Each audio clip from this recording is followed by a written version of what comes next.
창세기 41장은 이집트 왕 바로가 꾼 두 개의 꿈과 그것을 해석하는 요셉의 이야기로 구성되어 있습니다.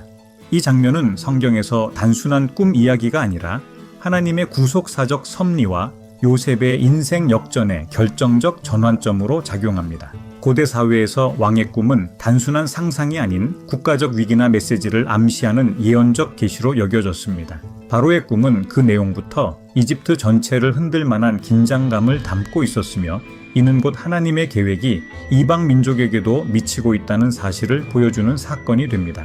이 영상에서는 요셉이 어떤 과정을 통해 바로 앞에 서게 되었는지, 꿈의 상징성과 해석은 무엇이었는지, 그리고 이 모든 것이 하나님의 섭리 아래 어떻게 진행되었는지를 살펴보겠습니다. 요셉은 야곱의 12아들 중 11번째 아들로 아버지의 편애를 받아 형제들에게 미움을 사고 이집트의 노예로 팔려갑니다. 보디발의 집에서 성실히 일했으나 억울한 누명을 쓰고 감옥에 갇히는 고난의 연속을 겪습니다. 하지만 감옥 안에서도 하나님의 은혜는 그와 함께했고 두 관원의 꿈을 해석해 주면서 그의 은사가 드러나기 시작합니다. 술 맡은 관원이 복직된 후 요셉을 기억하지 못했지만 2년이 지나 바로가 꿈을 꾸게 되었을 때 하나님의 시간표에 따라 요셉은 다시 역사 무대 앞에 서게 됩니다. 이 과정은 단순한 우연의 연속이 아니라 하나님께서 요셉의 고난을 준비로 사용하시고 때가 되어 그의 사명을 이루게 하신다는 강력한 메시지를 담고 있습니다. 바로는 한밤중에 두 개의 이상한 꿈을 연달아 꾸게 됩니다. 창세기 41장 1절에서 7절은 그 꿈의 내용을 자세히 설명합니다. 첫 번째 꿈, 나일강에서 7 암소가 올라오는데 살찌고 아름다웠고 뒤이어 야위고 흉악한 7 암소가 올라와서 처음에 살찐 암소를 먹어치웠다.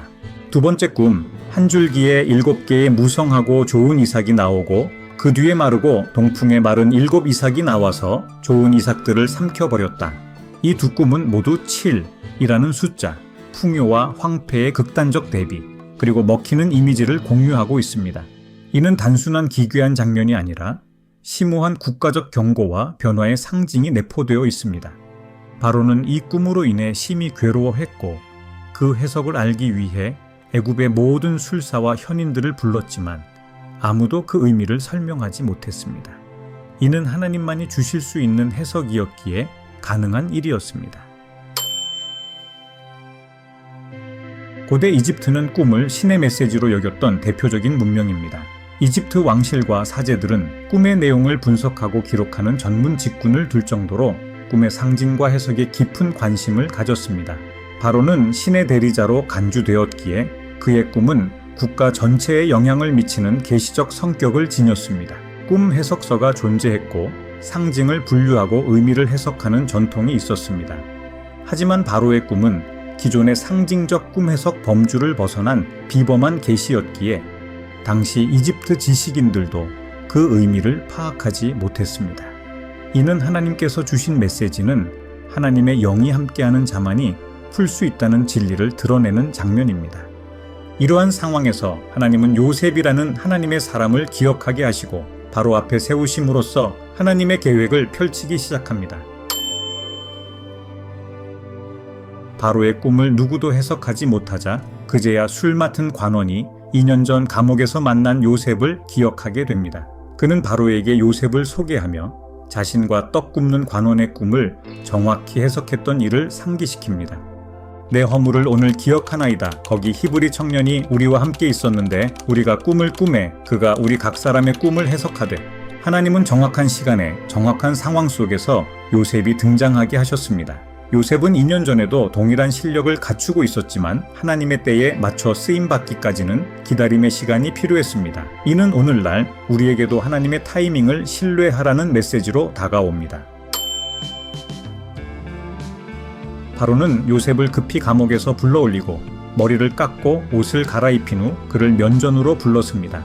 요셉에게 네가 꿈을 들으면 능히 그것을 해석하리라 하더라. 고 묻자 요셉은 다음과 같이 대답합니다. 요셉이 바로에게 대답하여 이르되 내가 아니라 하나님께서 바로에게 평안한 대답을 하시리이다.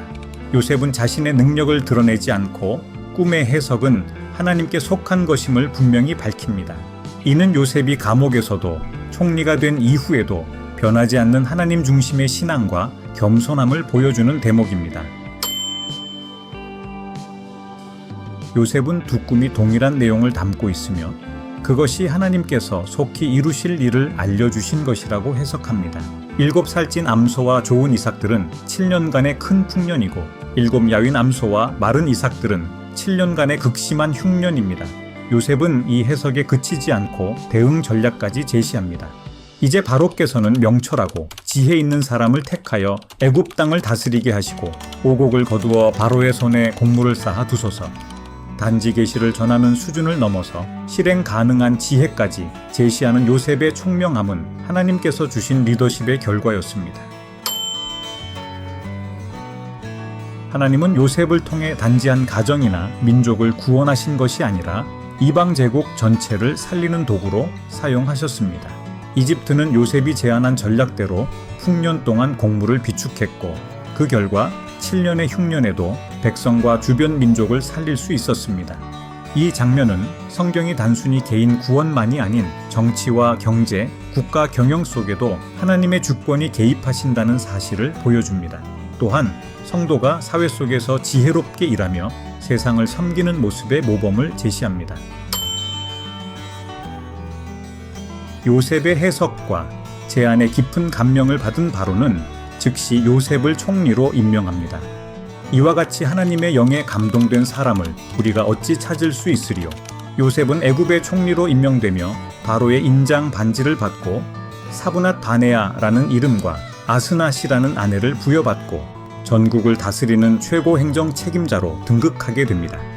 감옥에서 총리까지 이는 단 하루에 벌어진 사건이었지만 하나님은 요셉을 오랜 시간 동안 준비시켜 오셨던 것입니다. 이 장면은 하나님께서 철저히 낮아진 자를 들어 사용하심을 보여주는 대표적인 성경적 사례로 오늘날 그리스도인들에게 겸손함과 신뢰, 인내의 본보기가 됩니다.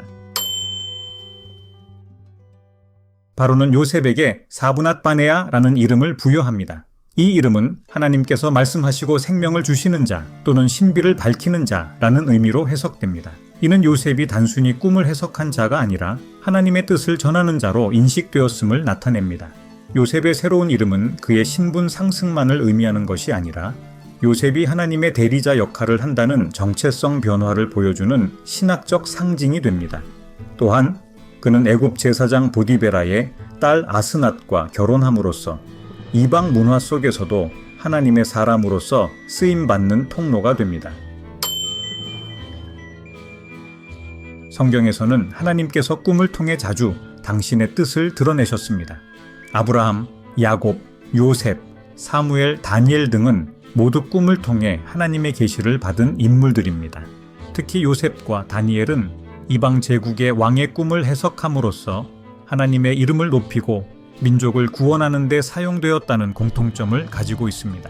이는 하나님께서 자신의 뜻을 이방 권력자에게도 나타내시며 당신의 백성을 보호하고 인류를 구원하시기 위한 전 세계적 섭리의 일환으로 일하신다는 증거입니다.